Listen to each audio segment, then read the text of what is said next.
dari hasil pembekuan larutan silikat cair atau liat ya, dan juga pijar ya, bersifat mudah bergerak yang kita kenal dengan magma. Nah, magma adalah cairan atau larutan silikat pijar ya, yang terbentuk secara alami, bersifat mobile ya, bersuhu antara 900 sampai dengan 1200 derajat Celcius. Nah, atau lebih dari sebagian selubung lebih dan sebagai selubung bumi bagian atas ya, teman-teman ya.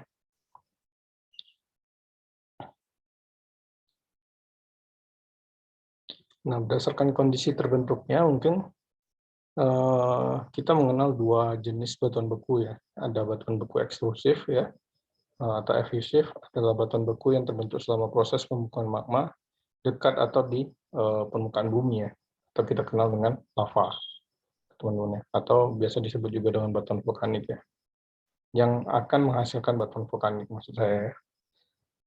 Lalu batuan beku intrusif adalah batuan beku yang terbentuk selama proses pembekuan magma ini berada jauh atau di dalam lapisan kerak bumi. Artinya dia tidak mengalami kontak dengan udara. Jadi pada batuan beku intrusif ini kita akan melihat struktur yang masif, gitu ya. Kalau dia mungkin tidak dipengaruhi oleh struktur gitu ya. Nah, nah batuan beku intrusif ini dia bentuknya itu ada dua jenis ya. Ada yang berbentuk non-tabular ya, di mana non-tabular ini maksudnya batas bawah dari ini ya, batuan bekunya tidak kita ketahui. Ya, contohnya itu adalah batolit ya, ataupun stalk. Jadi memang intrusinya itu sangat besar sehingga kita nggak tahu batasnya sampai mana. Tapi ada juga yang berbentuk tabular ya. Contohnya itu ada yang diskordan ya. Diskordan itu dia memotong ini ya, memotong perlapisan ya. Contohnya itu ada dike, lalu ada konkordan. Nah, konkordan ini dia sifatnya itu sejajar dengan bidang perlapisan. Yaitu contohnya itu ada seal, akolit, dan lapolit. Nah, bagaimana gambar dari seal, akolit, dan lapolit ini nanti kita lihat di gambar selanjutnya, teman-teman ya. Nah, tadi juga lupa saya sampaikan ya, pada batuan beku ekstrusif ini, karena dia membeku dekat dengan permukaan ya, atau di permukaan, maka kemungkinan dia ada kontak dengan udara. Sehingga pada struktur atau ya struktur dari batuan bekunya ya, itu akan membentuk suatu struktur ini ya, ciri khas dari bentuk lava ya. Jadi kita akan melihat adanya lubang-lubang gas gitu ya. Mana kalau lubang gasnya itu sedikit, kita kenal dengan vesikular. Tapi kalau lubang gasnya mungkin sangat banyak ya, dan tidak beraturan, kita kenal dengan skorea. Itu teman-teman ya. Nah ini yang tadi ya. Jadi batuan beku intrusi tadi kan ada dua jenis ya. Ada yang tabular dan non tabular ya. Dimana yang non tabular itu contohnya itu batolit dan stalk ya. Lalu yang tabular itu ada contohnya seal, dike, dan lakolit. Ya, dimana yang dike ini dia memotong bidang perlapisan. Jadi kita lihat tuh bentuknya itu ini ya, tegak lurus ya intrusinya. Jadi memang dia memotong ya. Tapi ada juga intrusi itu yang sejajar bidang perlapisan ya. Itu yang kita kenal dengan seal ya. Nah, seal itu ada bentuknya itu mungkin ada ini ya, mungkin ada 3 lah ya. Jadi kalau memang dia sejajar banget, itu kita kenal dengan seal. Lalu kalau dia membentuk suatu cekungan ya, seperti ini ya, bagian atas yang mendatar kita kenal lapolit. Kalau dia membentuk suatu ini ya, seperti antiklin seperti ini, kita kenal dengan namanya lapolit, seperti itu ya teman-teman. Perbedaannya di situ. Nah, nah ini ya di lapangan mungkin teman-teman kan ini ya suka bingung dalam membedakan ini intrusi itu nggak selalu dia ini ya tegak lurus ya atau dia memotong ya, tapi ada juga yang menyisip seperti ini ya. Dimana bukan berarti kalau kita menemukan singkapan ya singkapannya sejajar ya, batuan beku intrusinya itu sejajar dengan perlapisan, teman-teman kira maka dia adalah batuan yang ini ya lebih mudah mungkin ya. Jadi di apa namanya? Saya ada gambarnya sebenarnya. Cuman contohnya mencari dulu. Oh, screenshot ini ada di slide. Nah ini ya. Jadi seakan-akan kita melihat ada perlapisan batuan beku ya. Nah teman-teman kalau melihat intrusi yang mendatar seperti ini, kadang kebanyakan saya lihat itu pasti kebingungan kalau di lapangan karena lupa kalau intrusi itu nggak hanya tegak lurus, tapi juga ada intrusi itu yang sejajar bidang perlapisan. Nah, dia nggak harus terlihat. Jadi sebelum adanya seal ini biasanya diawali dengan adanya dike. Nah, dike-nya ini nggak harus terlihat di singkapan kita, ya. Itu. Bisa saja batuan yang ada di bawah dari batuan intrusi ini adalah pasti ya, adalah batuan yang lebih mudah daripada batuan yang ada di atasnya ini. Seperti itu teman-teman ya. Oke, ini bisa di zoom ini gambar-gambarnya ya. Jadi kalau dia memotong sampai ke atas, sudah pasti dike-nya ini adalah yang paling mudah. Dan ada contoh intrusi ya, berupa dike yang ada di lapangan ya. Ini intrusi seal ya. Lalu ini bentuk intrusi lakolit ya, dia membentuk suatu apa ya, bukit ya, atau anticline ya. Lalu intrusi lapolit, nah ini dia membentuk suatu syncline ya, cekungan. Lalu ada intrusi dike juga ya, dia memang tegak lurus sekali. Lalu ini adalah contoh dari stok ya, jadi memang pelamparannya itu kalau kita lihat dari peta itu sangat luas. Ya. Ini adalah intrusi pipe. Nah, ini adalah batolit. Batolit ini memang dapur magmanya mungkin ya. Dapur magmanya itu tersingkap. Jadi contoh batolit itu mungkin ya ini, kalau di Merangin itu adalah ini ya, apa namanya, granit tantan ya. Granit tantan kan kalau kita lihat tuh sangat luas sekali pelamparannya. Jadi itu bisa kita simpulkan sebagai batolit. Nah, saya kurang ingat juga berapa luasan ini ya singkapan intrusi itu dikatakan batolit, berapa dikatakan stok gitu ya. Tapi di literasi itu pasti ada. Nanti teman-teman browsing aja nanti ya. Nah, ini adalah kelompok batuan beku berdasarkan persentase dari silikon oksidanya ya, atau SiO2-nya. Lalu ada contohnya itu ada batuan beku asam ya, di mana persentase silika oksidanya itu lebih dari 66% ya. Contohnya itu ada batuan granit, pegmatit, granodiorit, dan riolit ya. Lalu batuan beku intermediate, range-nya itu 52-66%. Contohnya itu diorit, andesit, dan dasit ya. Lalu batuan beku basah, itu range-nya antara 45-52%. Itu ya. Contohnya itu gabro, basal, dan diabas. Lalu batuan beku ultra basah, di mana persentase SiO2-nya itu kecil ya, kecil dari 45% ya. Contohnya itu peridotit, peroxenit, dan dunit. Nah, sebenarnya ini yang biasa beredar di literasi ya. Sebenarnya kalau kita ngomong batuan beku ultra basah, itu memang kandungan silika ya. Itu kalau kita lihat dari ini ya, mungkin dari apa namanya, dari sampel tangan itu mungkin hampir nggak ada ya. Tuh. Jadi sebenarnya kalau kandungan SiO2 masih mencapai 45% itu sangat besar sebenarnya. Biasanya sih seingat saya itu kalau di petrografi itu 5% ya. Kecil dari 5% itu baru bisa dikatakan sebagai basah dan ultra basah. Namun ya ini umumnya pembagian dari batuan beku berdasarkan kandungan silikon oksida itu ini yang dipresentasikan ya di buku-buku. Jadi teman-teman juga harus tahu seperti itu. Cuman kalau di lapangan eh, kalau 45% ini mungkin sudah masuk ke asam sebenarnya. Karena 45% ini kan hampir setengahnya silika ya udah mungkin bisa kita katakan sebagai asam gitu ya. Gitu. Ya teman-teman ya. Biasanya kalau di lapangan tuh basa ultra basa itu silikanya mungkin hampir nggak kelihatan ataupun ya sedikit sekali ya seperti itu. Lalu, nah ini batuan beku berdasarkan komposisi mineral ya. Jadi ada batuan beku asam, beku intermediate dan juga batuan beku asam basa ya. Nah, seperti yang tadi yang dijelaskan. Jadi dilihat dari kandungan silika oksidanya sebenarnya kalau kita mengelompokkan dari kandungan asamnya seperti itu ya.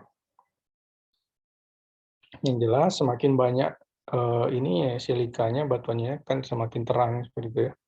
Dapat kita lihat di sini kan batuan beku basah, nah dia relatif lebih gelap kan dibandingkan batuan beku intermediate dan asam. Tuh. Nah ini untuk ini ya deret bawaan ya atau bawaan reaction series ya. Jadi menurut Bowen ini dia mengelompokkan batuan itu menjadi dua series ya. Series pertama itu adalah ferromagnesium ya. Yang kedua adalah non ferromagnesium. Jadi kenapa dikatakan kelompok ferromagnesium? Karena memang mineralnya itu terdiri dari mineral Fe dan Mg, ya teman-teman ya. Sedangkan di sini kenapa dikatakan non ferro ya, non ferromagnesium? Karena memang dia nggak memiliki mineral Fe dan Mg teman-teman. Jadi dia hanya memiliki mineral dia terdiri dari mineral silika ini ya alumina ya SiAl tuh teman-teman.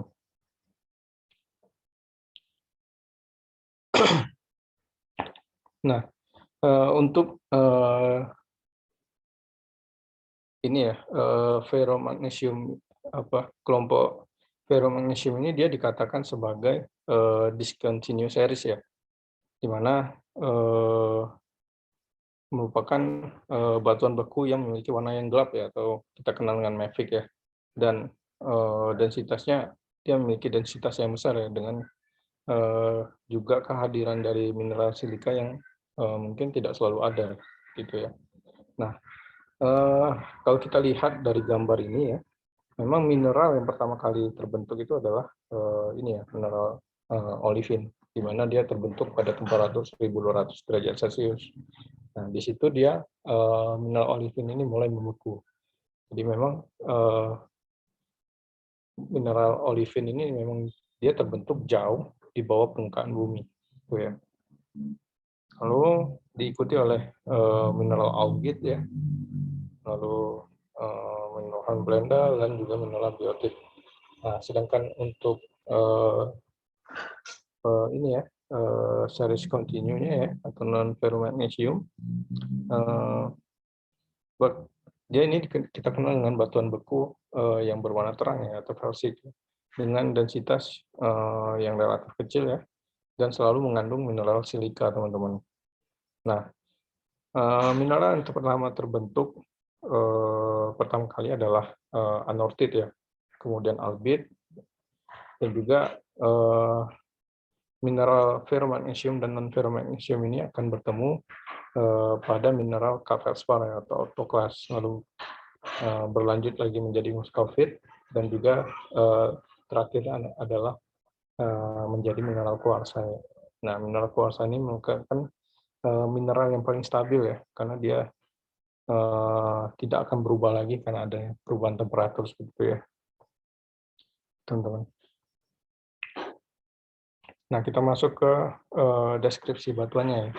Jadi memang biasanya sebelum kita masuk ke struktur ya, kalau kita melakukan pendeskripsian batuan itu kita mulai dari tentu dari warnanya dulu.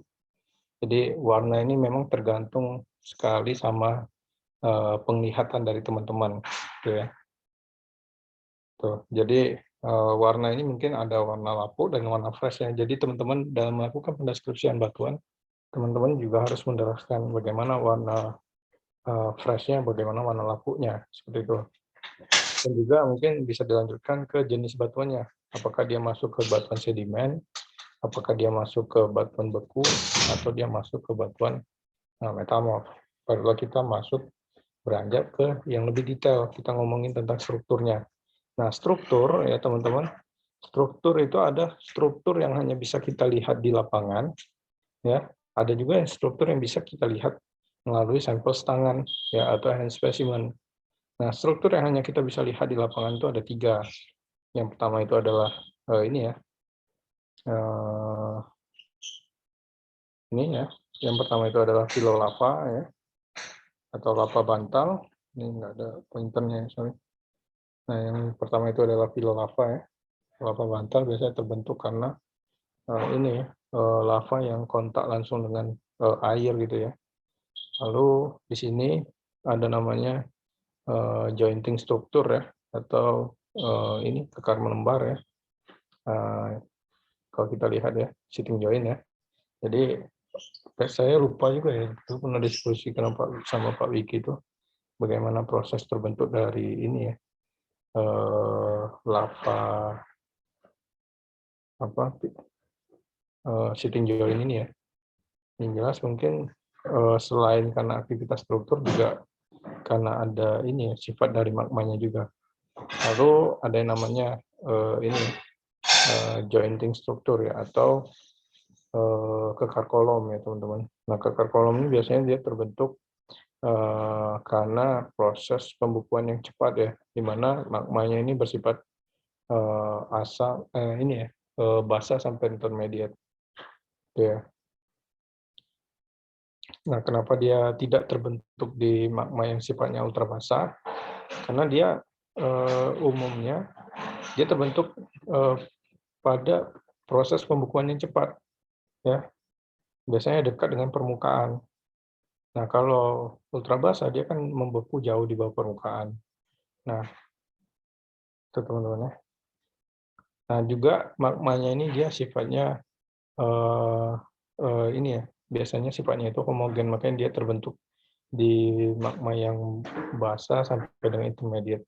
Nah, semakin dia sifatnya semakin homogen ya, semakin mendekati basah, maka kekar kolom yang terbentuk ini akan semakin sempurna ya. Bentukannya akan semakin tegak dan juga permukaannya mungkin akan membentuk suatu prisma ya, atau segi 6 seperti itu ya. Next. Nah, yang kedua adalah struktur yang bisa kita lihat melalui hand specimen ya, atau sampel gitu ya. Nah, yang pertama itu adalah struktur masif ya. Nah, struktur masif ini maksudnya dari permukaan batuannya itu kita tidak melihat adanya bekas-bekas lubang gas keluar ya, atau struktur aliran seperti itu. Jadi memang permukaannya itu mulus seperti itu ya, atau masif. Lalu yang kedua vaskular ya. Nah, struktur vaskular ini biasanya terbentuk di batuan-batuan lava ya, di mana dia ada kontak dengan udara sehingga akan membentuk suatu lubang-lubang gas. Nah, masif biasanya adalah batuan intrusi. Jadi kalau kita ingin membedakan antara batuan beku intrusi dan ekstrusi ya, atau lava, ya kita tinggal lihat dari permukaannya. Jadi kalau dia masif, itu sudah pasti intrusi. Tapi kalau dia memiliki lubang gas, maka itu adalah batuan ekstrusi atau lava. Lalu yang ketiga adalah skoria. Bukan skoria, skoria kalau nggak salah. Nah, skoria ini berlubang, dia ini ya, ada memiliki lubang juga, namun lubangnya ini relatif lebih besar ya, dan tidak teratur ya. Tuh, maka dia dikatakan sebagai skoria. Kalau lubangnya masih kecil-kecil, kita sebut sebagai vascular. Nah, kalau yang lubangnya masih kecil seperti ini, teman-teman ya, ini masih kita katakan sebagai vascular ya. Kalau dia udah seperti sarang tawon, itu ya, lubangnya sangat besar, barulah kita sebut dia sebagai skoria. Lalu yang keempat ini adalah amygdaloidal ya, di mana lubang-lubang gas ini terisi oleh mineral sekunder ya. Contohnya mungkin mineral karbonat ya, ataupun mineral silika. Lalu yang kelima adalah senolid ya, di mana struktur yang memperlihatkan adanya fragmen atau batuan lain yang masuk dalam batuan yang menerobos atau mengintrusi. Jadi biasanya senolid ini terbentuk karena adanya ini ya proses apa namanya peleburan yang tidak sempurna sehingga masih ada fragmen batuan yang ditembus yang tertanam. Nah, untuk membedakan senolid dengan inklusi mungkin ya. Nah, kalau senolid itu dia dengan batuan intrusinya itu seperti satu kesatuan. Jadi memang dia batas antara magma dengan batuan yang ditembusnya itu dia sangat ini ya, seperti sudah melebur sehingga seperti satu batuan yang sama. Itu ya. Kalau inklusi dia tertanam, itu ya teman-teman ya. Lalu cuma 5 ya.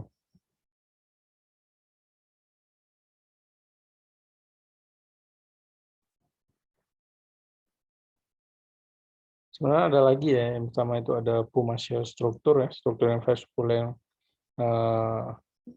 yang lubang-lubang gasnya terisi gas gitu ya. Lalu adanya juga ada autobreksi ya, di mana autobreksi itu struktur pada lava yang memperlihatkan seperti ada fragmen-fragmen seperti batuan ini ya, seperti batuan breksi. Tapi kalau kita sampling sebenarnya dia adalah suatu tubuh lava yang sama gitu. Jadi ya itu. Jadi kalau autobreksi itu kalau kita lihat dari jauh itu dia seperti batuan breksi. Dia seperti ada fragmen-fragmen. Tapi kalau kita lihat dari dekat, fragmennya itu sebenarnya mirip dengan matriksnya seperti itu. Jadi dia itu adalah suatu ini ya, suatu tubuh lava yang besar mungkin ya. Nah, kalau nggak salah ya, di Kapling Selatan tuh saya pernah melihat ini lava dengan struktur autobreksi. Jadi teman-teman mungkin harus teliti ya, harus ngerti juga cara membedakan ini adalah breksi atau ini adalah lava dengan struktur autobreksia seperti itu ya. Lalu setelah struktur, baru kita masuk ke tekstur batuannya. Nah, teksturnya adalah hubungan antara mineral dan antara mineral dengan massa gelas yang membentuk batuan. Nah, tekstur ini ada yang pertama itu derajat kristalisasi ya teman-teman. Dia dibagi 3, ada holokristalin, holohialin, dan hipokristalin. Di mana kalau holokristalin, apabila batuannya itu disusun oleh massa kristal seluruhnya. Biasanya ini kita lihat di batuan-batuan beku intrusi, ya apalagi intrusi dalam ya, atau batuan plutonik. Maka kita akan melihat kristal di seluruh batuannya seperti itu ya. Lalu holohialin apabila batuannya disusun oleh massa gelas seluruhnya. Contohnya itu adalah batuan ini ya, apa? Saya lupa, teman-teman namanya. Obsidian. Ya, obsidian ya, sorry. Lalu ada hipokristalin ya, apabila batuan disusun oleh massa kristal dan massa gelas. Nah, biasanya untuk hipokristalin ini sebenarnya massa dasar gelasnya itu kadang kalau kita lihat dengan mata telanjang itu ini agak kesulitan ya. Nah, kita butuh lup untuk melihat ininya ya, massa gelasnya karena sangat kecil sekali kan. Nah, namun sebenarnya kalau simpelnya ya, kalau kalian melihat batuan beku tapi kristalnya mungkin tidak terlalu banyak gitu ya. Contohnya mungkin di batuan andesit, nah itu udah pasti derajat kristalisasinya adalah hipokristalin. Karena dia nggak mungkin holokristalin, nggak mungkin holohialin. Ya sudah kita masukkan dia ke hipokristalin, jadi nggak usah bingung, simpel aja. Lalu granularitas ya. Nah, granularitasnya ada 2 jenis ya. Pertama itu phanerik ya. Apabila kristal-kristalnya jelas ya, sehingga dapat kita bedakan dengan mata biasa. Nah, di sini untuk phanerik ini kita bisa membagi lagi menjadi 4 kelompok. Jadi ada phanerik halus ya. Kalau memang ukuran kristalnya kecil dari 1 mili ya. Lalu ada phanerik sedang 1 sampai 5 mili. Lalu kasar 5 sampai 30 mili ya. sangat kasar lebih dari 30 mili atau 3 cm ya. Nah, lalu avanitik ya, apabila kristalnya sangat halus sehingga tidak bisa kita lihat dengan mata biasa. Jadi kita membutuhkan mikroskop gitu ya atau analisis spektrografi. Itu teman-teman ya. Lalu bentuk kristal ya, ada euhedral, subhedral, dan anhedral ya. Jadi kalau euhedral ini batas kristalnya jelas. Jadi kalau subhedral batas kristalnya sebagian sudah tidak terlihat. Kalau anhedral batas kristalnya sudah tidak nampak lagi. Nah, cuman untuk bentuk kristal ini memang mungkin kalau kita analisis ini ya dari ini ya, apa namanya, secara makroskopis ya, atau dari deskripsi batuan secara tangan tuh mungkin tidak terlihat ya. Jadi untuk melihat secara jelas kita butuh analisis petrografi mungkin seperti itu teman-teman ya. Makanya biasanya untuk bentuk kristal ini dalam deskripsi batuan beku itu biasanya di-skip itu teman-teman ya. Lalu hubungan antar kristalnya atau kemas ya biasa dikenal itu ada dua jenis ya. Ada equigranular ya dan juga inequigranular. Jadi apabila secara relatif ukuran kristal pembentuk batuannya ini sama besar, maka kita sebut dia sebagai equigranular. Tapi kalau ukuran kristalnya ini tidak sama besar ya, maka kita sebut sebagai inequigranular.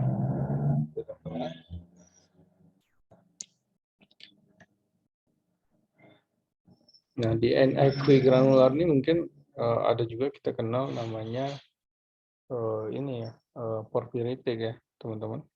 Jadi kalau porfiritik itu ini ya, kalau nggak salah itu kristal yang besar dikelilingi oleh mineral yang halus seperti itu ya. Jadi dia terlihat seperti totol-totol seperti itu ya. Lalu komposisi mineral. Nah, kalau di ini ya, kalau di batuan sedimen, untuk komposisi mineral itu kita bagi tiga ya, ada fragmen, metrik, dan semen. Nah, biasanya kalau di ini ya, deskripsi batuan beku, kita langsung menyebutkan saja mineral-mineral utama penyusun dari batuan itu apa saja. Itu teman-teman, di mana mineral utama dari penyusun batuan beku itu mungkin bisa dikelompokkan menjadi dua ya. Ada mineral felsik dan juga mineral mafic. Mana mineral kalsium ini ada mineral yang terang ya, dengan densitas antara 2,5 sampai 2,7 gram per cc ini satuannya. Contohnya itu adalah kuarsa ya atau SiO2, lalu kelompok feldspar ya terdiri dari sanidin, ortoklas, anortoklas, adularia, mikrolin, albit, oligoklas, andesin, labradorit, bitonit, dan juga anortit. Lalu kelompok fosfatoid ada NaK, kealumina silika terdiri dari nephlin, sodalit, dan leucit ya. Sedangkan mineral mafic itu mineral yang warnanya gelap ya dengan densitas rata-ratanya antara 3 sampai 3,6 ya.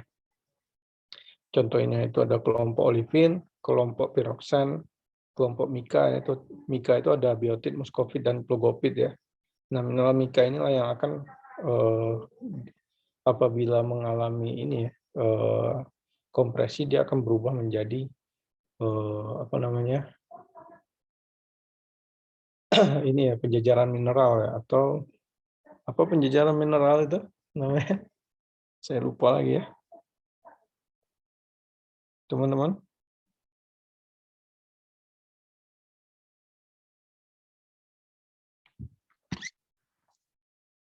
Halo,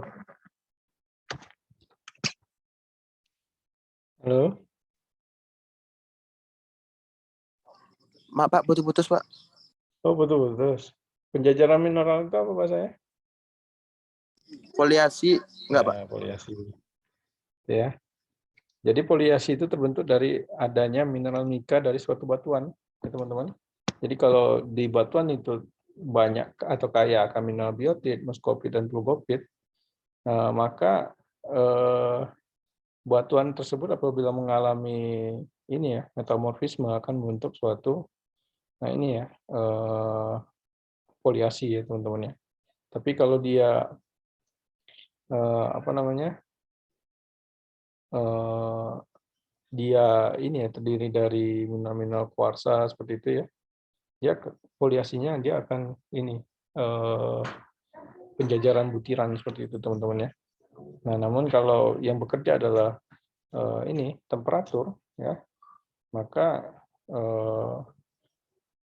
apa namanya metamorfismenya ini ya, contohnya kalau dia kaya akan mineral silika, dia akan membentuk ini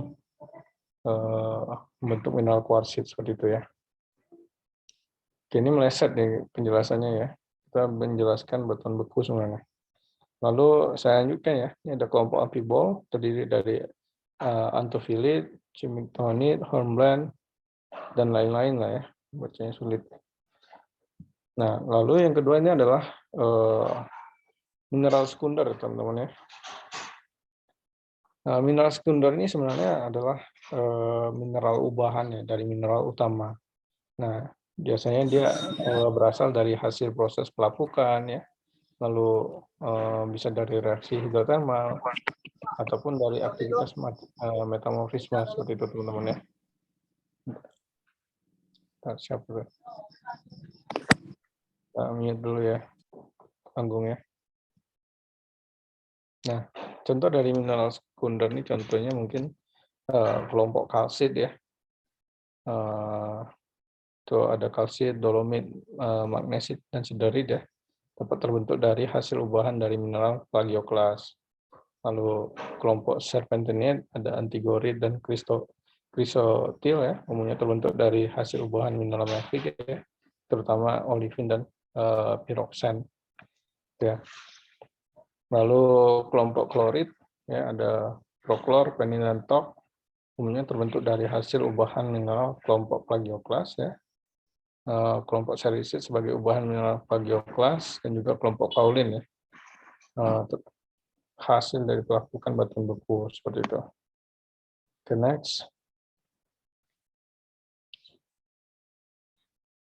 Nah, lalu yang terakhir adalah mineral tambahan. Jadi mineral tambahan ini merupakan mineral-mineral yang terbentuk pada kristalisasi magma ya. Umumnya dia ini jumlahnya mungkin sedikit ya. Nah, dan apabila hadir dalam jumlah yang cukup banyak ya, dia tidak akan mempengaruhi penamaan batuan. Tetapi hal ini bisa menjadi ini ya tambahan dari sisi ekonomisnya. Contohnya itu mungkin hematit, kromit, muskovit, magnetit, zeolit, apatit, dan lain-lain. Seperti itu ya teman-teman.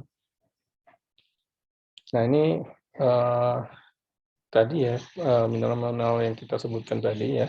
Ini ada olivin ya bentuknya seperti ini. Dia warnanya itu biasanya hijau ya.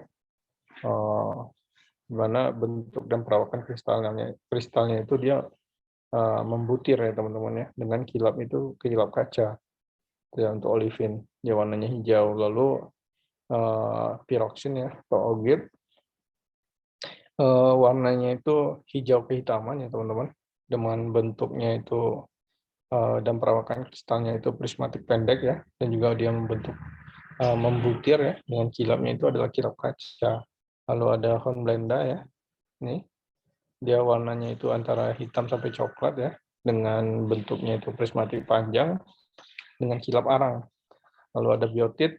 Biotit itu biasanya dia warnanya hitam sampai dengan coklat ya, dengan bentuknya itu tabular ya, dan perawakan kristalnya itu melembar ya teman-teman. Dan yang membedakan antara biotit dan hornblende mungkin selain bentuknya ya, kita lihat juga dari kilapnya.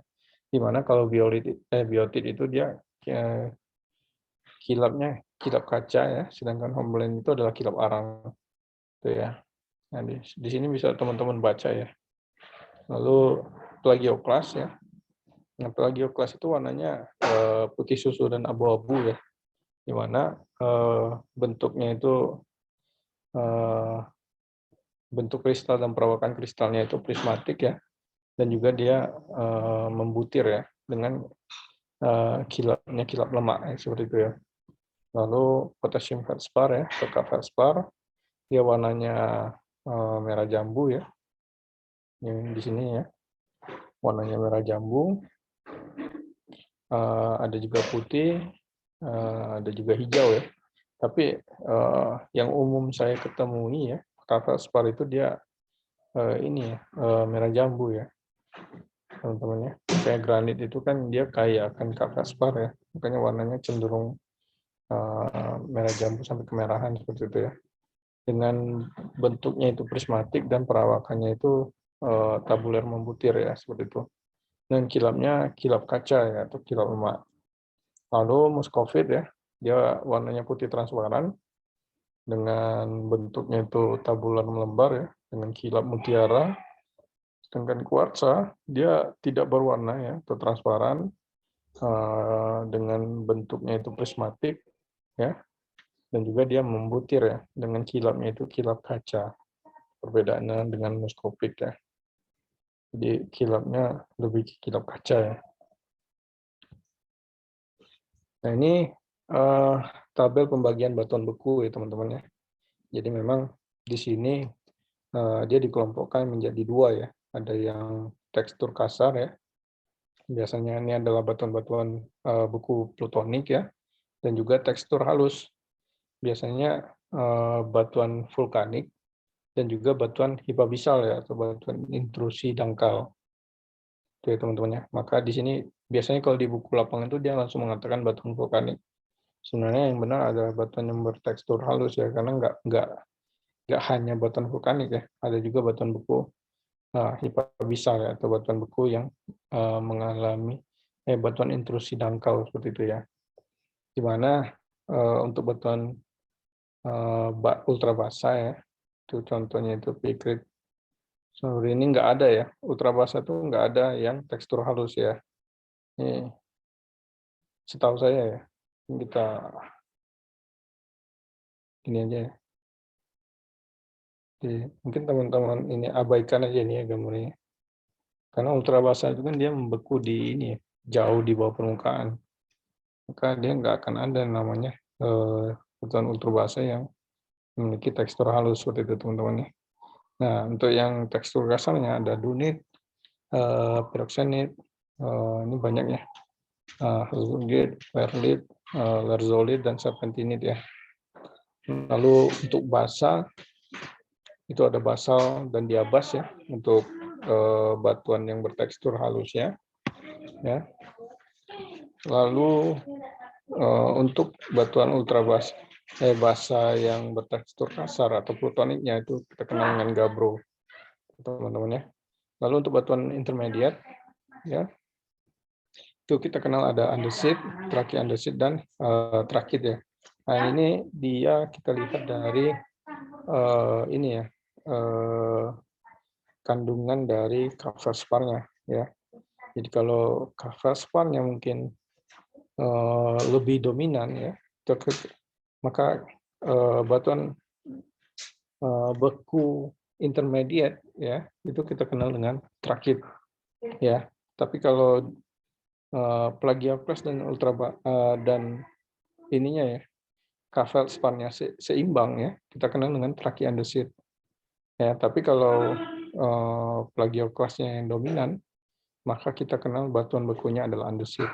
Nah, itu bisa ketiga batuan ini bisa batuan lava dan juga batuan ini intrusi dangkal seperti itu ya.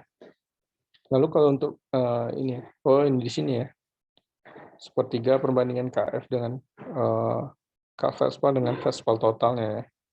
Nah, kalau dia batuan ini ya, intermediate-nya membeku jauh di bawah permukaan atau batuan beku plutonik ya, kalau dia kandungan feldspar-nya kecil dari sepertiga ya, artinya yang dominan adalah plagioclase-nya mungkin, maka kita sebut dia sebagai diorit.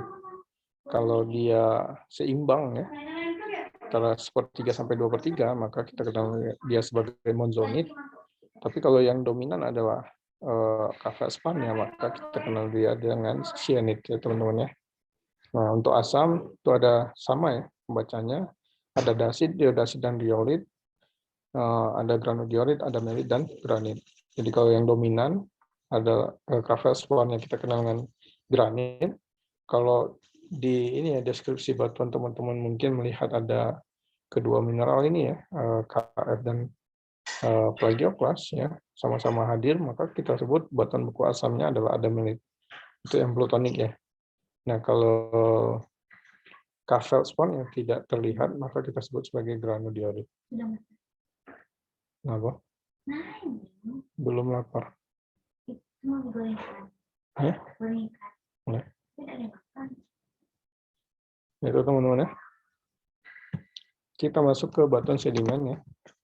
Mungkin saya skip nggak apa-apa lah ya. Batuan sedimen mungkin teman-teman bisa baca ya definisinya ya.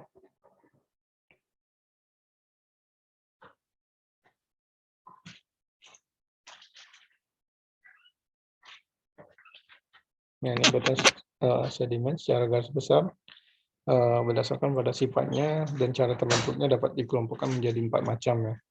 Pertama itu batuan sedimen detritus ya atau plastik, merupakan kumpulan fragmen batuan yang diikat oleh semennya ya atau berada dalam suatu massa dasar ya. Batuan sedimen kimiawi terbentuk dari hasil penguapan ya atau evaporasi larutan dalam air ya. Lalu batuan sedimen organik terbentuk dari bahan asal organik ya, contohnya cangkang binatang atau sisa tumbuhan, dan juga batuan sedimen karbonat ya. Contohnya itu batu gamping dan dolomit ya, bukan batuan sedimen yang terdiri dari 50% lebih ya mineral CaC3 ya, atau karbonat.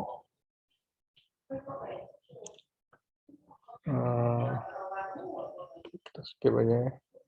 Nah ini seperti biasa ya, kalau kita mau melakukan ini deskripsi batuan, kita mulai biasanya dari warna ya teman-teman ya. Barulah kita mengelompokkan jenis batuannya, apakah sedimen atau batuan beku, plastik dan lain-lain gitu ya. Lalu kita mulai dari struktur ya. Struktur pada batuan sedimen itu dapat diklasifikasikan menjadi yang pertama itu adalah struktur primer gitu ya. Genetik, di mana struktur ini terbentuk bersama dengan pembentukan dari batuan sedimen itu tersendiri, gitu ya teman-teman. Nah, struktur itu ada struktur fisika, struktur biologi, dan juga struktur kimia. Di mana struktur yang terbentuk karena fisikanya adalah struktur yang terbentuk karena adanya proses fisika. Nah, contohnya itu mungkin berupa arus ataupun gelombang. Ya. Contohnya itu ada bedding. Ya. Bedding itu maksudnya adalah perlapisan. Lalu cross beddingnya adalah perlapisan yang saling berlawanan ya, atau silang siur biasanya disebut.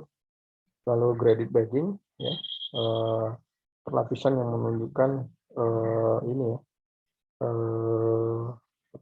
penyusunan ukuran butir seperti itu ya.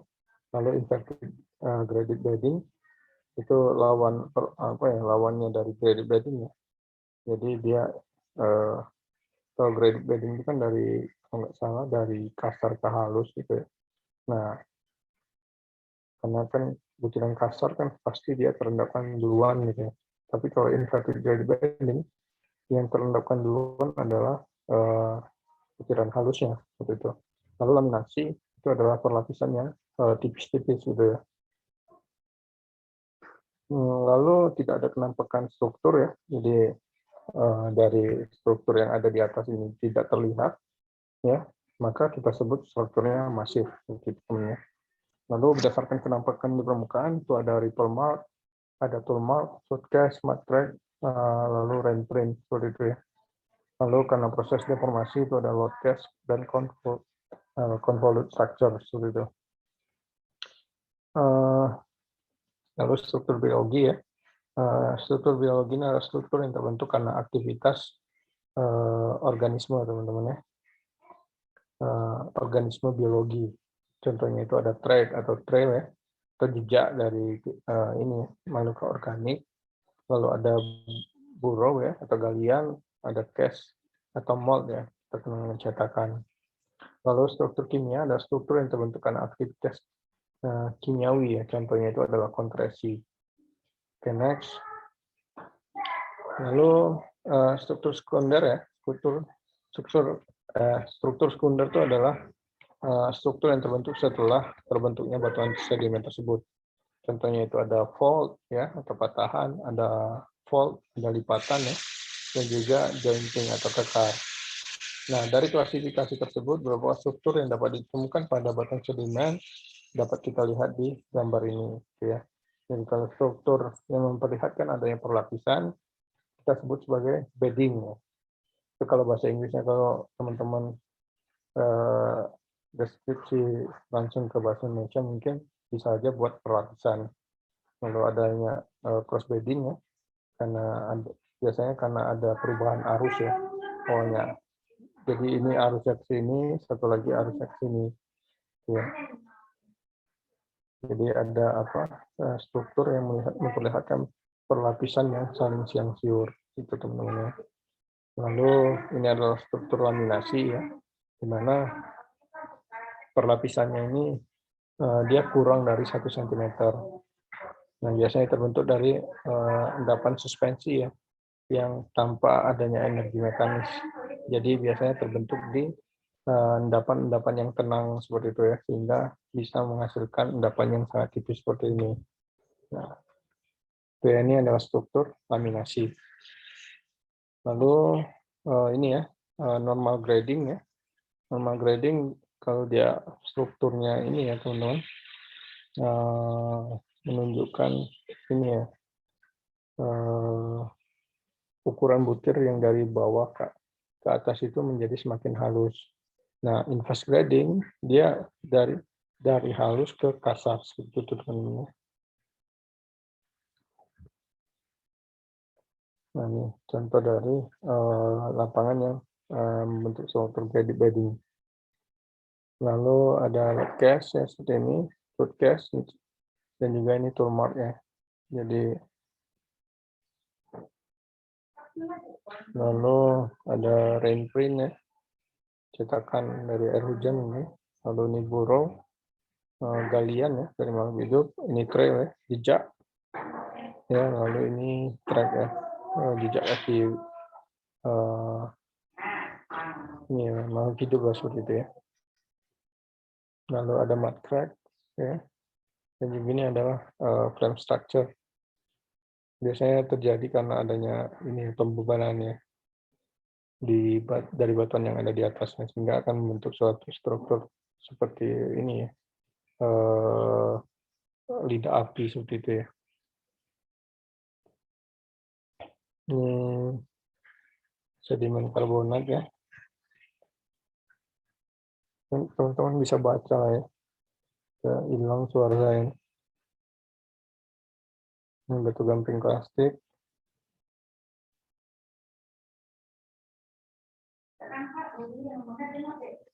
Oke, ini saya bacanya. Jadi batu gamping plastik itu adalah batu gamping yang terbentuk dari pengendapan kembali rombakan batuan gamping ya.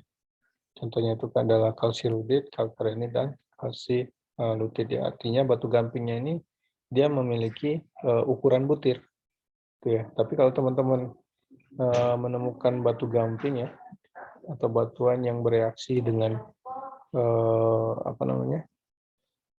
HCl, namun dia tidak memiliki ukuran butir, maka kita klasifikasikan dia sebagai batu gamping non plastik seperti itu teman-teman ya. Itu bentuk dari proses kimia maupun aktivitas organisme ya, dan umum monomineral ya, dapat dibedakan berdasarkan yang pertama itu hasil biokimia ya, ada bioharm, biostorm, lalu hasil larutan kimia, itu contohnya adalah travertin. Di Kulon Progo itu kita banyak sekali menemukan adanya travertin ya, terutama di daerah-daerah sungainya ya. Lalu hasil replacement ya, batu gamping fosfat, batu gamping dolomit, dan juga batu gamping silikat seperti itu. Nah ini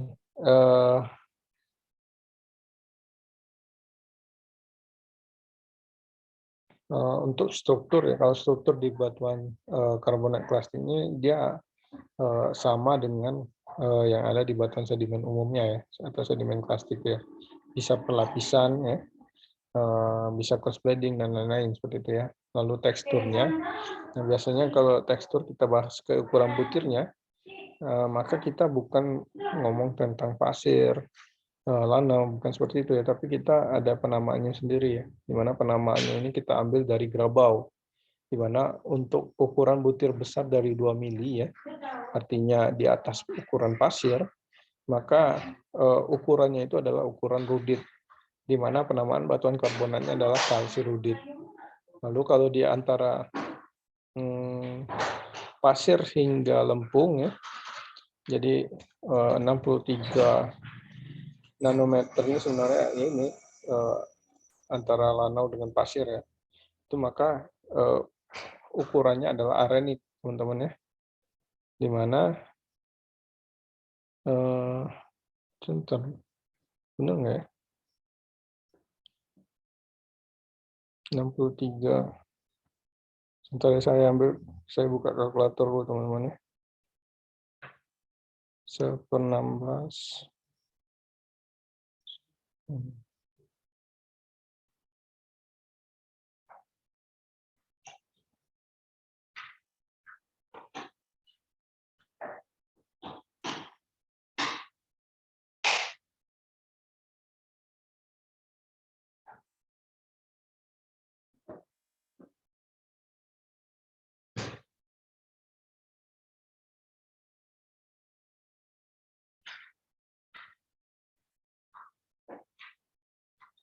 Oke, maaf ya teman-teman.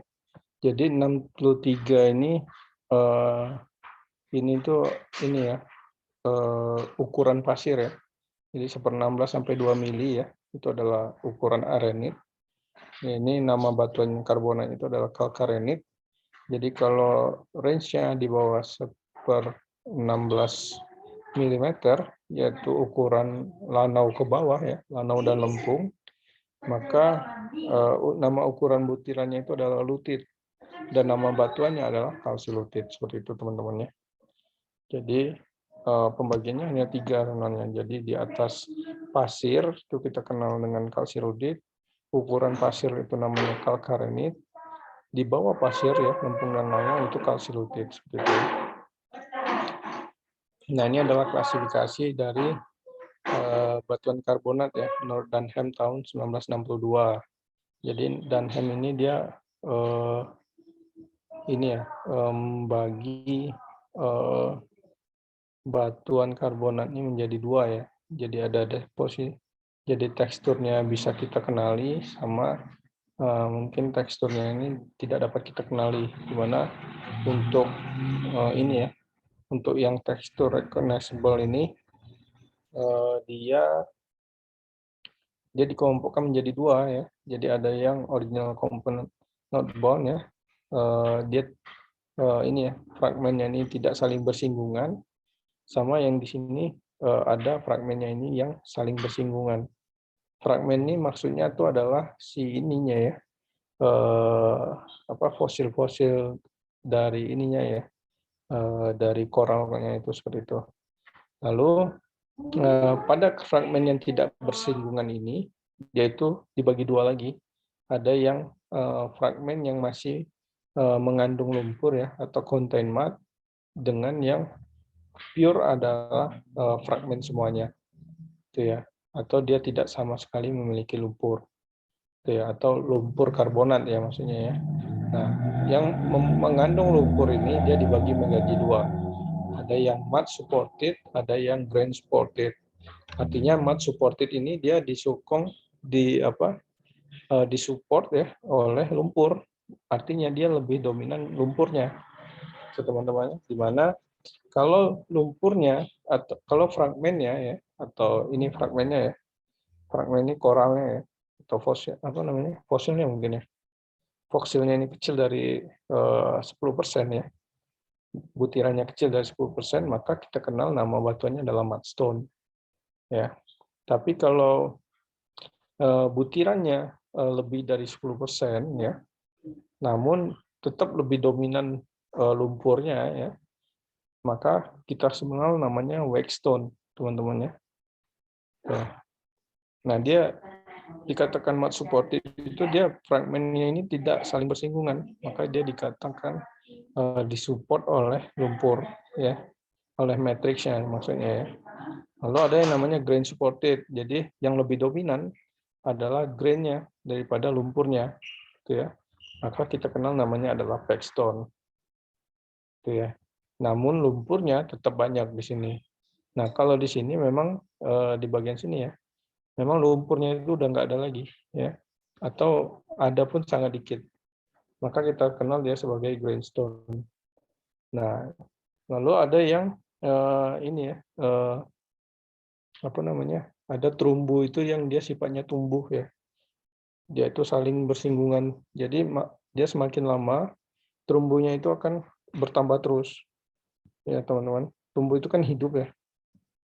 Nah, dia di sini terus tumbuh lagi ya. Jadi kan dia saling bersinggungan kan. Nah, itulah yang kita sebut dengan bondstone ya. Itu yang namanya struktur tumbuh itu ya, teman-teman. Bahwa ini dia tidak apa ya, menunjukkan adanya fragmen atau ya butiran ya. Jadi dia murni adalah kristal. Contohnya itu mungkin kalsit seperti itu ya. Lalu tekstur batuan sedimen ya teman-teman ya. Tekstur batuan sedimen itu ada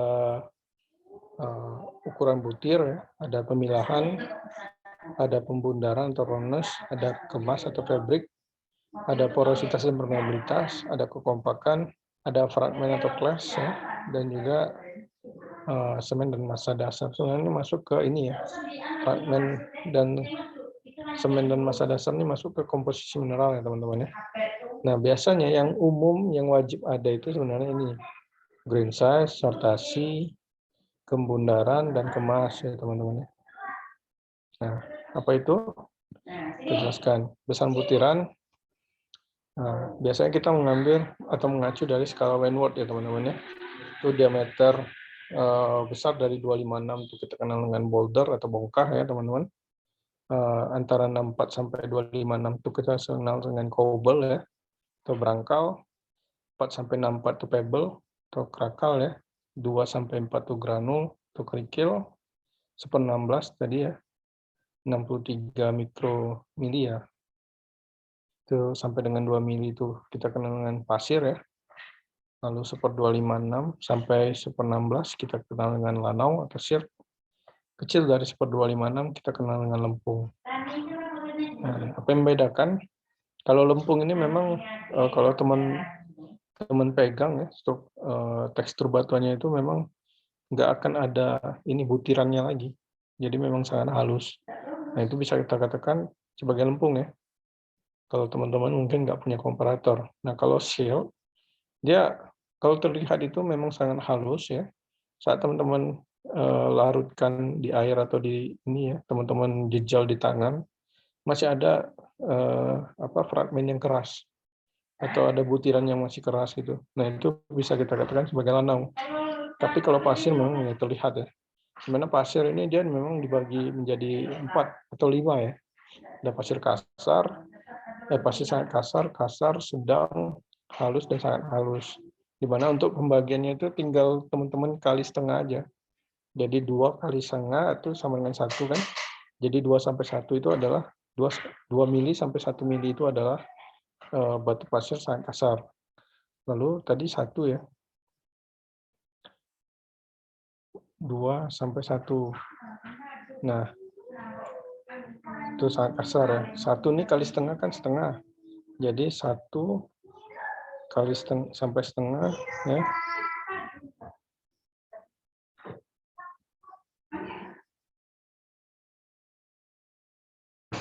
Itu adalah pasir kasar. Setengah sekali setengah kan seperempat ya. Jadi setengah sampai seperempat itu sedang. Seperempat kali setengah itu 1/8. Jadi seperempat sampai 1/8 itu adalah halus. 1/8 kali setengah 1/16 ya. Itu sangat halus. Itu teman-temannya secara mengingatnya ya, cara simpelnya.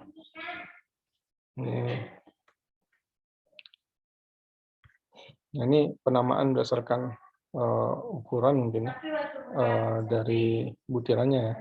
Kalau gravel ya bigger than 2 mili ya, besar dari 2 mili. Nah, ini batuannya, nama batuannya itu bisa kita sebut sebagai konglomerat atau breksi ya. Jadi kalau konglomerat dia fragmennya membundar, kalau bereaksi fragmennya menyudut. Lalu pasir, ya ukurannya ukuran pasir sudah pasti ya, 2 sampai 1/16. Maka nama batunya adalah sandstone.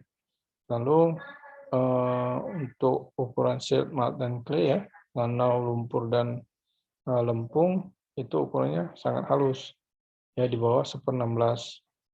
Itu adalah nama batuannya bisa shell, bisa mudstone seperti itu ya. Nah ini contohnya ya, gambar ini. Oh ini ada foto aslinya ya. Nah shell ini sebenarnya ini ya batuan yang berukuran halus juga ya, mungkin antara lanau pasir halus, lanau, dan lempung lah mungkin ya. Cuman dikatakan shale karena strukturnya ini dia terlihat seperti menyerpih teman-teman ya. Dan juga dia kalau kita pegang itu dia sifatnya rapuh, dia langsung runtuh kalau dia kering ya teman-teman. Nah ini sortasi ya. Jadi sortasi itu dia dibagi 5. Ada yang very poor sorted ya, terpilah sangat jelek. Ada poor sorted, terpilah jelek. Ada moderate yang sedang. Well sorted, terpilah baik. Very well sorted ya, ukurannya memang sangat seragam. Tuh. Nah, hubungan sortasi derajat pemunduran dengan jarak transportasi ya. Tentu kalau dia dekat dengan sumber ya, ini ya sortasinya pasti jelek ya, karena partikel besar akan bercampur dengan partikel-partikel kecil. Dan juga kalau kita lihat dari pembundarannya, karena dia mungkin belum terlalu banyak mengalami transportasi ya, sehingga sudutnya ini akan ini ya, lancip, gitu ya teman-teman ya. Nah, semakin jauh transportasinya, dia mungkin sudutnya mungkin sudah saling bersinggungan ya, sehingga bersifat abrasif, sehingga mungkin dia cenderung membundar seperti itu ya. Semakin dia mendekati pantai, maka ukurannya juga semakin relatif seragam, dan juga kemundarannya semakin baik seperti itu teman-teman. Kayak kita lihat di pasir pantai itu kan dia relatif ukurannya seragam. Nah ini gambarannya. Nah ini pembundaran ya, ada angular, intermediate, dan round dip teman-teman ya.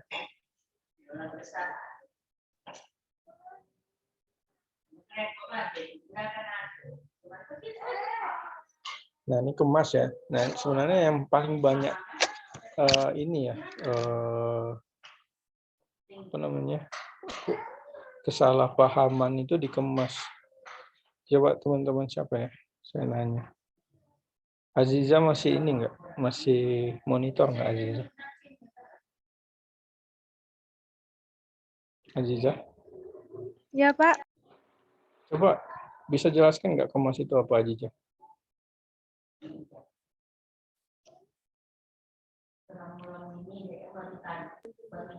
Kemasnya tuh kayak antar butirnya tuh kayak sifatnya ada yang Gimana?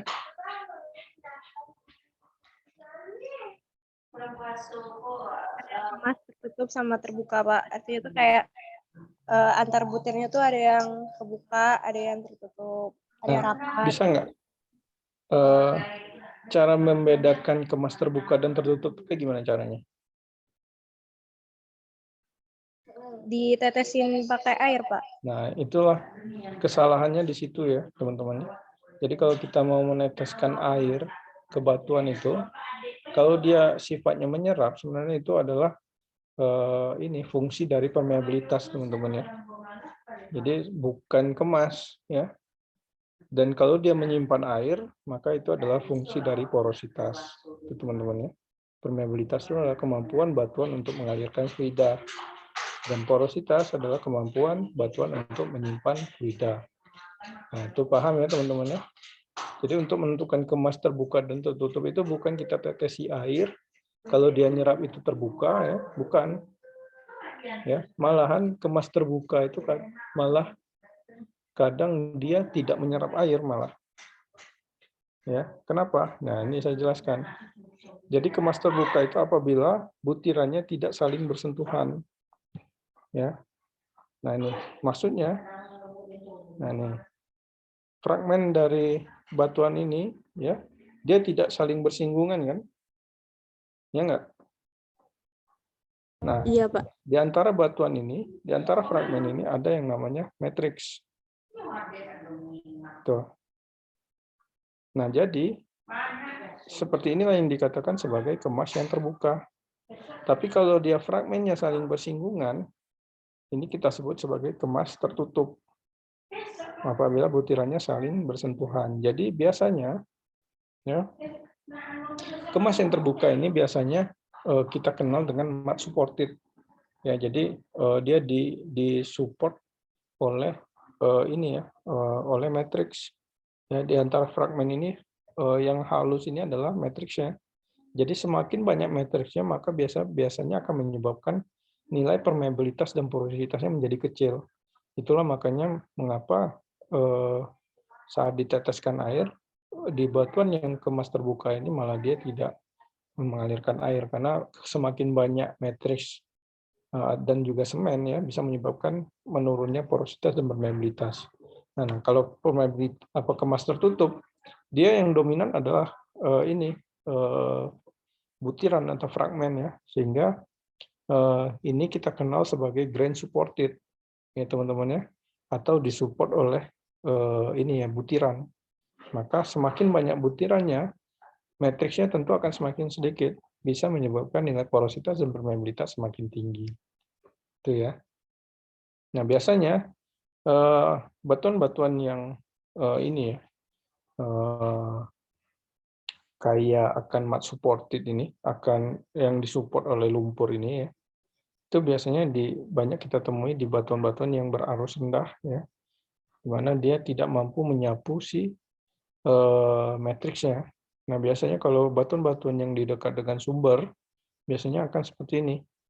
Dia akan kaya akan fragmen seperti itu. Di mana arus pengendapannya ini akan sangat kencang. Seperti itu ya teman-teman ya. Nah, porositas permeabilitas tadi seperti saya jelaskan ya. Porositas ini fungsi dia ini ya, kemampuan batuannya untuk menyimpan fluida gitu ya. Permeabilitas kemampuan batuan mengalirkan fluida. Ya, perbedaannya di situ ya. Kekompakan ini tingkat kekerasan dari batuan ya. Ada sangat kompak, sedang, buruk, dan cuma ada 4 ya. Sangat kompak, sedang, dan buruk seperti itu ya. Nah, biasanya ini kualitatif ya. Karena kalau kita mau kuantitatif biasanya harus analisa lab sih. Itu ya. Biasanya ya 2 aja sih. Kompak atau tidak kompak seperti itu. Fragmen ya. Fragmen ini adalah butiran penyusun batuan yang paling besar ya. Biasanya kalau ini ya, kalau batu pasir ya ukuran pasirnya yang kita lihat mineralnya apa seperti itu ya. Nah, fragmen ini dapat berupa pecahan batuan, mineral, maupun cangkang binatang seperti itu ya teman-teman. Nah, seperti yang dilihat di gambar ya. Yang besar-besarnya adalah fragmennya. Lalu semen dan matriks ya. Semen adalah bahan pengikat. Oke, matriks dulu mungkin ya. Metrik atau massa dasar ya adalah butiran yang lebih halus dari fragmen ya. Tentu kalau batuannya batu pasir maka yang menjadi matriks adalah lempung atau lanau ya. Tapi kalau batuannya breksi atau konglomerat yang menjadi matriks ya bisa pasir, lempung, dan lanau seperti itu ya teman-teman. Lalu semen adalah bahan pengikat butiran ya dari batuan. Nah, itu bisa berupa semen silika, semen karbonat, oksida besi, atau mineral lempung seperti itu ya.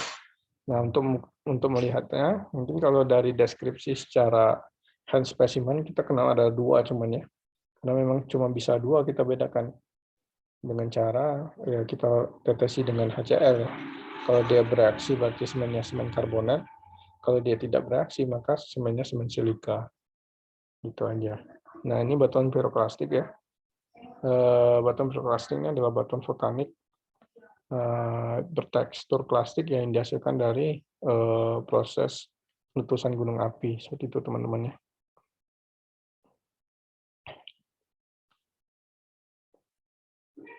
Nah, ini kalau kita lihat nih ada skore ini skorea ya harusnya. Berarti yang tadi benar skoria ya.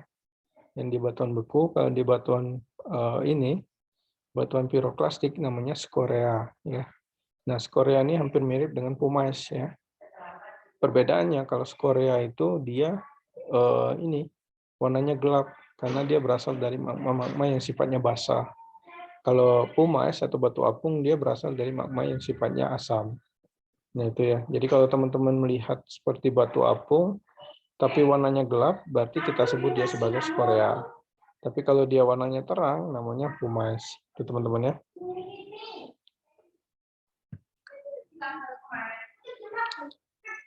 Nah, ini adalah komponen penyusuan batuan piroklastik ya. Jadi menurut Fisher dan William tahun 82 ya, dia mengelompokkan material penyusun batuan piroklastik ini menjadi 3 ya.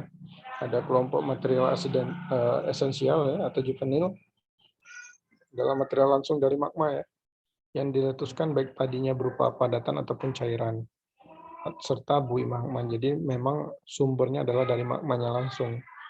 Nah, ada yang namanya kelompok material aksesori ya atau cognate. Dia bila materialnya ini berasal dari endapan letusan sebelumnya. Jadi sudah ada magma esensial yang beku, lalu ada erupsi lagi terlontarkan. Nah, ini kita sebut dengan material aksesori. Lalu ada kelompok asidental ya atau bahan asing. Dia material hamburan dari batuan dasar ya. Jadi karena erupsi yang sangat kuat sehingga dia menghancurkan batuan basement yang ada di batuan di bawah dari gunung api tersebut. Ya. Itulah kita sebut sebagai asidental atau batuan asing. Terutama di sekitar leher vulkaniknya. Itu ya, teman-teman. Nah, ini klasifikasi batuan piroklastik ya. Jadi biasanya ya untuk penamaan di batuan piroklastik ini bisa kita gunakan ini ya klasifikasi dari Smith ya tahun 1981 dalam IUGS 2002 ya. Mana kalau kita lihat dari ukuran butirnya ya, jadi ini sebenarnya ini ya kelompoknya itu ada 3 lah ya, bisa kita kelompokkan. Ya ada 4 ya, 3 teman-teman ya. Ukuran pasir sampai dengan ini ya, ukuran lempung ya, mana 2 sampai kecil dari 2 lah ya.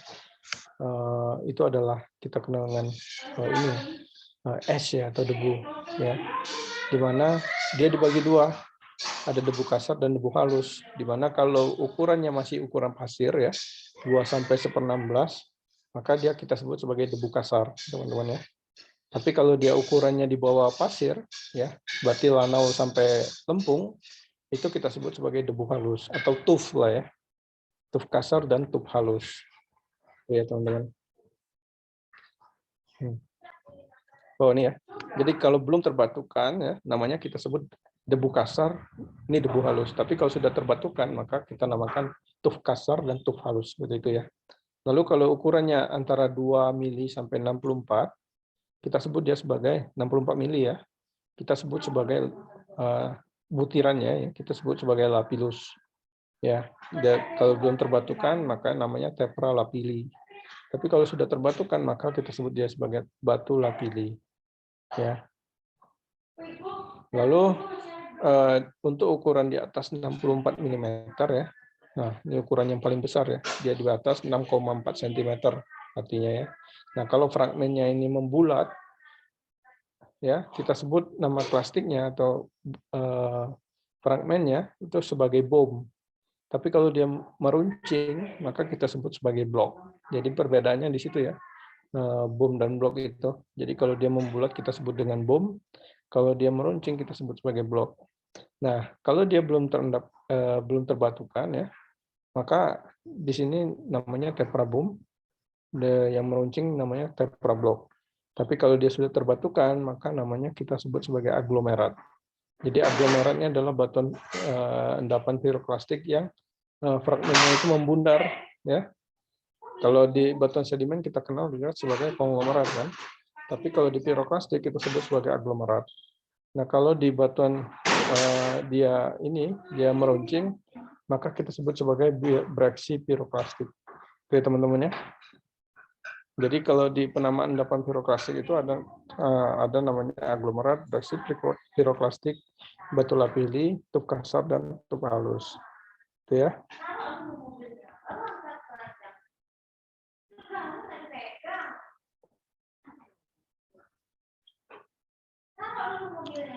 Nah, kalau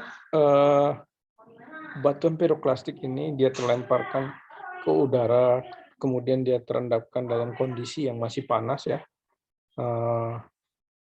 lalu dia akan cenderung akan mengalami proses pengelasan ya, antara klastika satu dengan klastika lainnya. Nah, struktur ini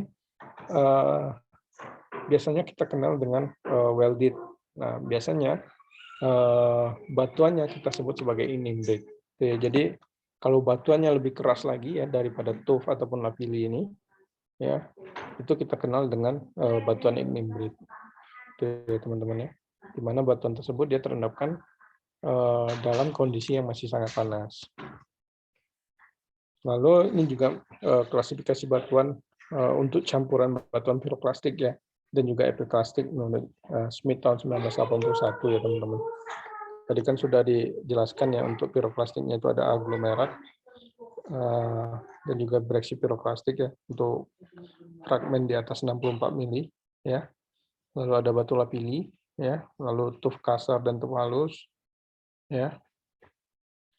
Di mana jumlah dari material piroklastiknya ini ya itu antara 100 sampai 75%. Nah, maka kita sebut dia sebagai batuan piroklastik ya teman-teman. Tapi kalau kandungan dari piroklastiknya ini sudah mulai menurun ya, range yang mungkin 25 sampai 75% ya teman-teman, maka artinya dia merupakan campuran dari batuan piroklastik dan juga epiklastik. Epiklastik ini maksudnya batuannya terdiri dari batuan vulkanik dan juga batuan non vulkanik itu teman-teman ya. Maka namun yang dominan adalah piroklastiknya ya. Maka nama batuannya itu kita sebut sebagai konglomerat tufaan kalau dia membundar ya. Tapi kalau dia menyudut fragmennya, maka kita sebut sebagai bereaksi tufaan. Itu untuk range di atas 2 mili ya. Itu ya. Tapi kalau dia ini dominannya piroklastik ya, maka kita ambil yang ini ukurannya. Nah, sama ya untuk batu pasir, jadi batu pasir tufaan, batu lanal tufaan, batu lempung tufaan. Nah, kalau epiklastik dia terdiri dari fragmen-fragmen vulkanik dan juga non vulkanik ya teman-teman ya. Artinya sudah bercampur dengan batuan-batuan sedimen. Ya, itu contohnya itu berarti ya penamaan batuan sedimen biasa. Ada konglomerat, bereaksi, batu pasir, batu lanal, dan batu lempung. Dan ini tidak harus kecil dari 25% ya, bisa juga tidak ada. Ya teman-teman ya. Di sini mungkin kita hapus saja ya 25% ya. Jadi kalau dia memang sudah tidak ada campuran piroklastiknya ya, mungkin tuff-nya nggak ada di matriksnya ya, bisa kita katakan ini adalah batuan sedimen epiklastik. Itu teman-teman ya. Mungkin sama aja. Oke. Mungkin itu aja teman-teman yang bisa saya sampaikan, karena memang kan di daerah kita ini nggak ada ini ya batuan-batuan metamorf. Jadi saya rasa nggak perlu saya jelaskan tentang terkait batuan metamorfnya. Mungkin ada pertanyaan teman-teman. Main juga ya 1 jam 20 menit ya.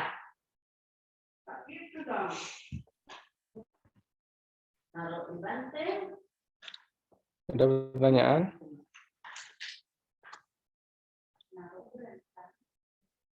Halo? Halo Pak. Ada pertanyaan nggak? Pak izin bertanya Pak. Silakan. Ini kan tadi tentang kemas Pak. Ya. Kalau tadi dari yang kami lihat, yang Bapak terangkan itu kemasnya kan katanya dilihat dari fragmennya. Iya benar. Kalau boleh contohnya ada nggak Pak? Soalnya masih rancu juga Pak. Ini tadi Johan kan di slide itu ada sebenarnya. Sorry.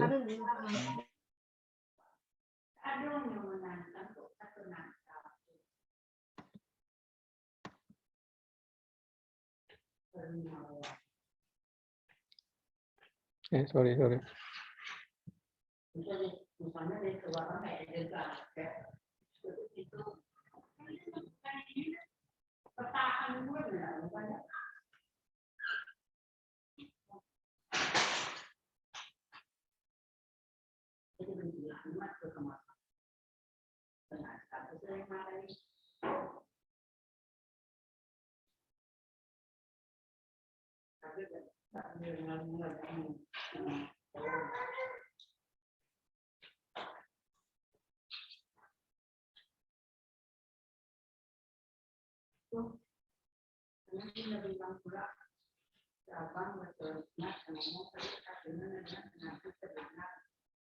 Nah, ini kira-kira seperti inilah jawabannya. Jadi kalau memang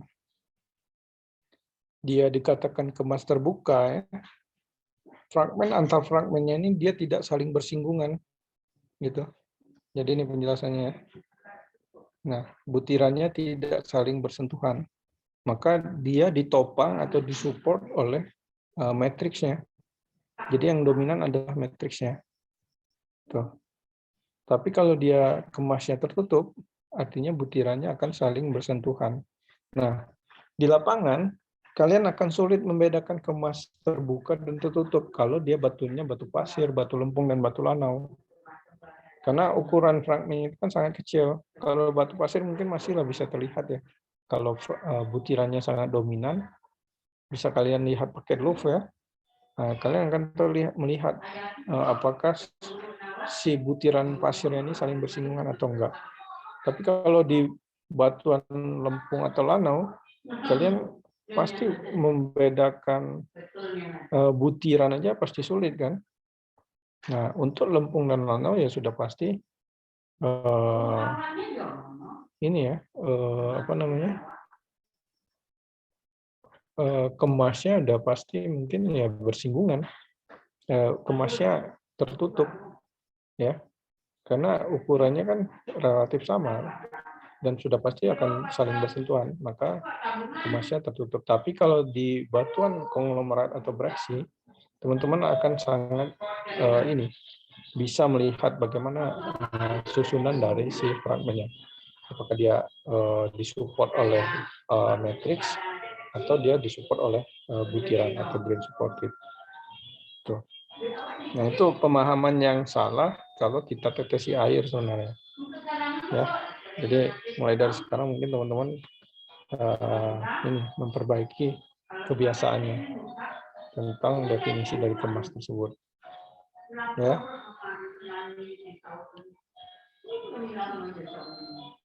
Halo?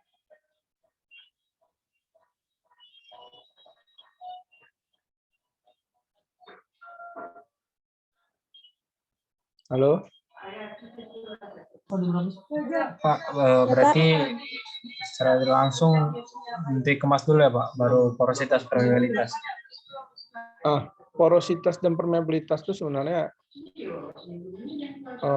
kalau dari lapangan itu mungkin hanya bisa permeabilitasnya yang kita analisis. Ya, mungkin kita alirin fluida. Tapi kalau porositas kita bagaimana mau tahu dia bisa menyimpan air atau tidak. Tuh. Biasanya memang nilai porositas dan permeabilitas itu didapat dari analisis lab atau juga bisa dilakukan ya pakai ini. Kalau nggak salah itu ada di sedimentologi itu analisis apa ya namanya. Jadi memang batuannya itu kita ini ya, kita hancurkan dulu, baru kita timbang, ya baru kita analisis nilai porositasnya. Itu. Karena satuan permeabilitas itu biasanya angka, bukan kualitas ya, bukan baik ataupun jelek ya teman-teman. Tapi satuan permeabilitas itu biasanya ada satuannya itu darcy ya. Jadi dia adalah quantity ya, nilai angka. Porositas juga satuannya biasanya fraksi ataupun persen. Tuh. Bukan porositasnya bagus atau jelek, itu bukan seperti itu. Kalau klasifikasinya dari angkanya baru kita bisa tahu klasifikasinya jelek atau enggak. Jadi makanya di deskripsi batuan porositas permeabilitas itu nggak wajib sebenarnya.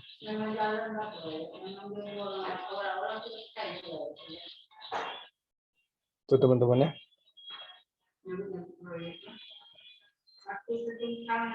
Biasanya teman-teman nanti di lapangan itu, yang teman-teman itu adalah batuan-batuan bereaksi vulkanik ya.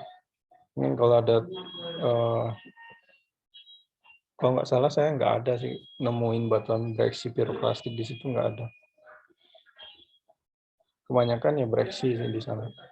Mungkin ada lavanya juga. Dan jangan lupa teman-temannya di area Kulon Progo itu kita juga ada namanya intrusi ya. Jadi di apa namanya di Kulon Progo juga ada formasi intrusi dasit, andesit dan juga apa yang namanya. Bentar saya buka slide-nya dulu.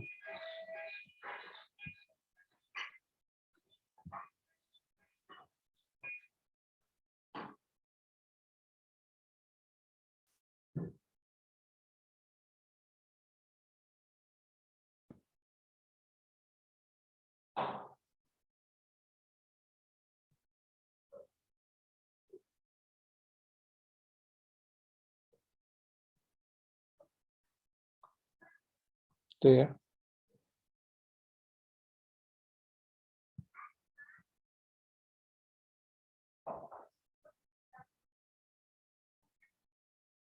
Nah, nih. Jadi di apa namanya di Kulon Progo juga kita menemui ada intrusi diorit, ada intrusi andesit dan juga intrusi dasit ya teman-teman ya. Nah, jadi dasitnya ini yang paling mudah ya. Dia menerobos si batuan andesitnya. Penjelasannya diorit ya pada umumnya ya batuan plutonik intermediate ya. Kalau andesit ya berkomposisi antara andesit hypersten sampai dengan andesit augit ya. Lalu dasit dia menerobos si andesitnya. Jadi ketiga ini adalah formasi yang berbeda teman-teman ya. Kalau kita lihat dari Raharjo tahun 1995. Jadi teman-teman nggak usah bingung kalau ketemu intrusi di area Kulon Progo. Karena mungkin kalau teman-teman lihat di kalau dimasukkan ke Kebo Buta ya nggak mungkin ya. Nah, jadi memang itu adalah formasi tersendiri ya. Jadi ada intrusi diorit, andesit dan juga intrusi dasit. Teman-teman ya. Yang berumur Miosen ya. Miosen awal sampai dengan Miosen tengah. Oke, gimana? Masih ada pertanyaan? Kalau enggak kita akhiri pertemuan hari ini. Kalian berangkat kapan kira-kira? Insya Allah tanggal 15, Pak. 15 dari kampus ya? Iya, Pak. Katanya busnya ke kampus, Pak. Berapa bus? Nah, 2 bus, Pak. Kapasitas 29 orang saya. besar ya? Saya berangkatnya kapan, Igna? Tergantung Bapak, Pak. Kita bisa pesanin mendadak kok. Iya. Kira-kira kapan, Pak? Kalau enaknya Igna cek aja mana yang murah tanggal 19 sampai 20 itu. Oh iya, Pak. Kalau Antara boleh sih 19 20 sih kalau boleh ya. Iya, Pak. Nggak Kalau apa-apa, boleh. Pak. Biar saya lebih agak lama dikit ya sama anak. Karena besok Bu Ocha insya Allah lahiran di ini rumah sakit. Ya seminggu lumayan. Oh iya. Kalau boleh 20 lah ya.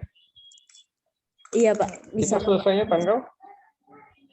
Tanggal 30 kita udah balik ke Jambi, Pak. Oh, cukup lah. Ada ke Karangsambungnya nggak ya? Enggak, Pak. Kata Bu Anggi langsung aja, Pak. Enggak cukup waktu, Pak. Soalnya mau ngejar KS. Oke lah ya. Teman-teman masih ada yang mau didiskusikan nggak kira-kira? Nanti slide-nya saya kirimkan sama beberapa penjelasan dari saya. Nanti saya ini jelaskan juga di apa namanya di mungkin capture dan foto lah nanti saya kirimkan ke grup itu ya. Jadi teman-teman nanti di lapangan mungkin kalau mau melihat penyusun formasi ini, teman-teman bisa melihat di chatnya itu ya.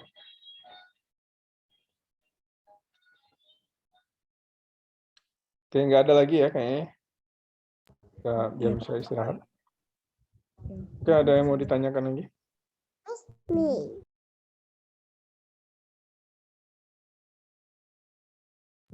Nggak ada ya? Cukup. Oke. Iya, Pak. Mungkin itu aja yang bisa saya sampaikan ya, teman-teman. Nanti diskusinya bisa kita lanjutkan di lapangan ya. Kalau kita udah di sana, lebih dan kurang saya mohon maaf. Wabillahi taufiq wal hidayah. Wassalamualaikum warahmatullahi wabarakatuh. Waalaikumsalam, Pak.